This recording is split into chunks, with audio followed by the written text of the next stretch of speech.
Welcome to Man Does Tech, where I solve the problems you didn't even know you had. In this video, I will explain how to apply for a work permit after getting PNP. This guide provides a clear, step-by-step overview of the process.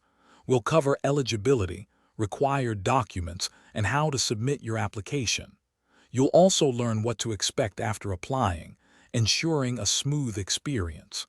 Let's get started on securing your work permit.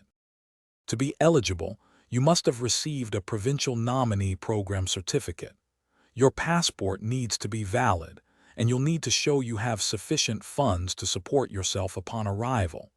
A crucial document is a legitimate job offer from a Canadian employer, which demonstrates your intent to work in the country. Gather these items carefully. The application process involves completing the specific work permit form, ensuring all sections are filled out correctly. You will then pay the necessary processing fees, which can typically be done online.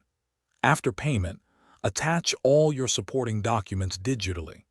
Finally, submit your complete application through the official government website for processing.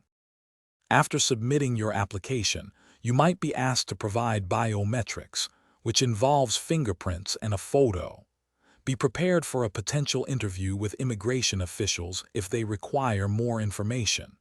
It's important to regularly check your application status online. Once approved, your work permit will be issued, allowing you to work in Canada. Thanks for watching. If you found this helpful, don't forget to like and subscribe.